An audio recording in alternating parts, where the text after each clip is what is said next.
In America, a lot of us is trying to make it every single day. It's getting harder and harder no matter who you are, where you come from.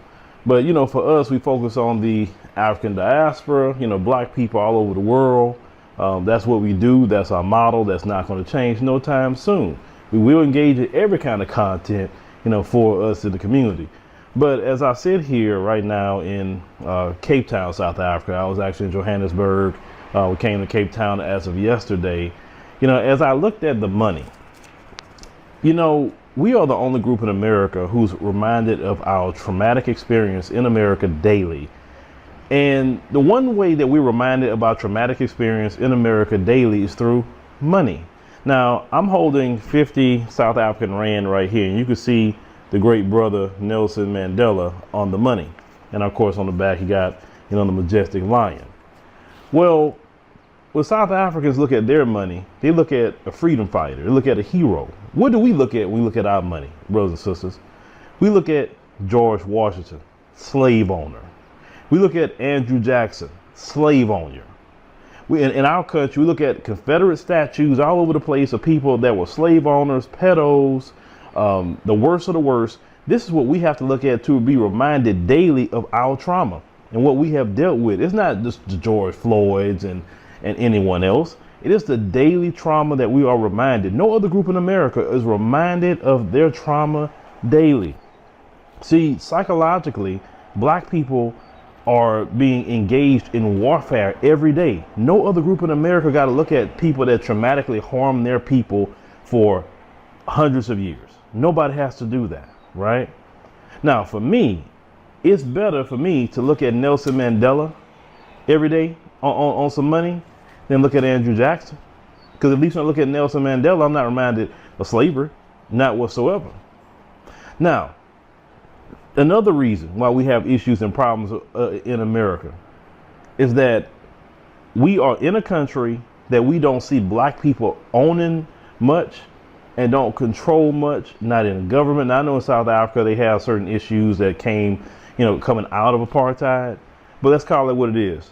In America, we don't see the billboards majority us, but when I'm in South Africa, I see nothing but black people on the billboards. Others here and there, but mostly black people. The banks, you see black people being the people that's running the banks. You see the president, of course, South Africa, black man. The parliament, black people.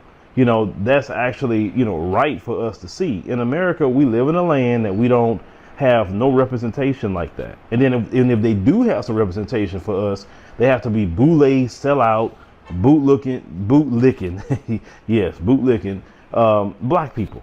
They cannot fight for the community. They can't do for the community. That's just the way it's been. Now, for us, and even in our relationships, right?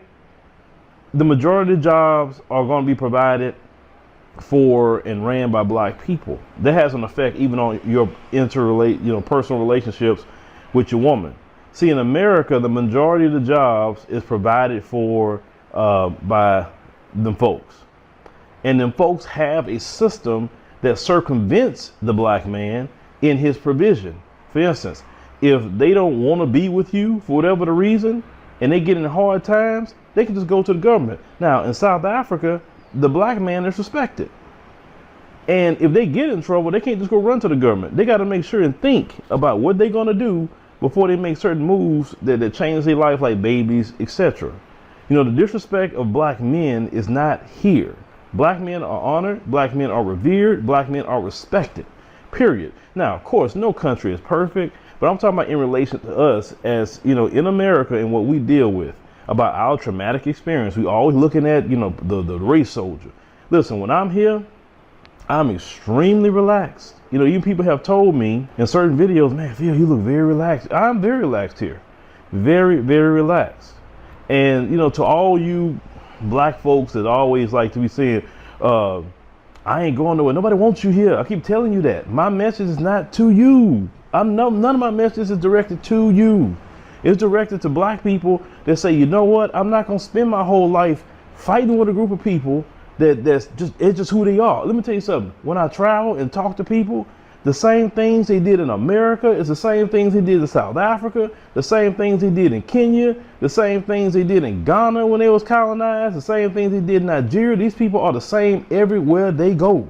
They do not change. Even in 2023, trying to change them is like trying to tell a dog to stop barking. That's what a dog do. A dog barks all day long. Now, maybe you could minimize the barking with certain means, but they're dogs, they bark.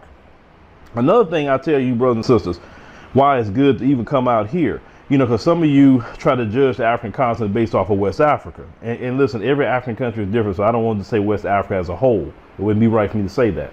But some people have told me, well, they like to jack up the prices. And I'm only going to speak on South Africa. South Africa, that's illegal.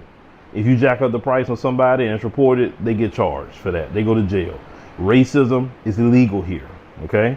They cannot be racist here. I mean, they could try, but they can go to jail for that. In America, it is not illegal to be racist whatsoever. People can be racist towards you. They are incentivized to be racist towards you. And I will tell you, just for me, just for my spirit, I'm very at peace when I'm here. So at peace. I got to go back in a few days and I'm like, oh, God. But you know what? Every time I come, I get a great game plan, great ideas. And now I got something really laid out. So now I'm going to enact that plan.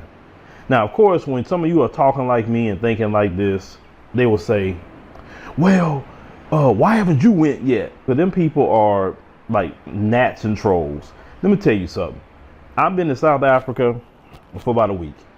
And the response I have gotten from people, from South Africans? Brother Phil, we really love your show. Man, I can't believe you over here. Man, you just showed up in the mall. I didn't even know. I was stopped by multiple people in the mall. I was stopped by multiple people at the hotel. Two Black American families I was stopped by. They told me, man, look, I watch him every day. It was husband, wife, kids. Another couple, husband, wife, kids. Black people are still having families. Don't believe that Black people don't have no families. They got families. And the whole family is traveling. You know what those families said? Brother, I watched your content and I appreciate what you do. And I brought my whole family. And it's beautiful to see. More and more Black Americans are traveling. Now, I would say, this is my opinion, I would say go and see it for yourself. Definitely see it for yourself. Some countries you can visit and get the vibe and enjoy it. And some countries are maybe good for you. Like some people like Ghana like that. They go to Ghana. It's conducive for them. Certain countries may be conducive for certain people due to business, the way things are ran. And that could be something else to think about as well. Also, one last thing I need to say before I wrap this up. Those of you who do come, please tip. Because the people, they like I say, you think service workers struggle in America, you better believe they're struggling here, right? Tip. Now, I'm going to tell you how much to tip, because some people may not tell you. When you come here, especially to South Africa, you can use your credit cards. American Express you can use in certain locations, but definitely your Visa and your MasterCard. You can use it here, okay? Use your card for everything that you can like America.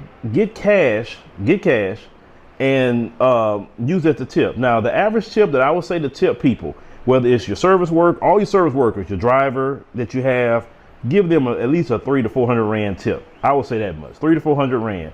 Your person at the restaurant that's serving you, 300 to 400 Rand. Everybody that do something for you, give them a tip. You say, I don't need to do that. Yes, you do. Yes, you do.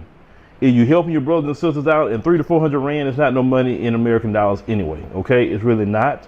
So you can at least make a difference with a brother and sister. They had this one place I went to, sister, Zimbabwe sister, and I left her 1,800 Rand tip, which kind of about round up to $100.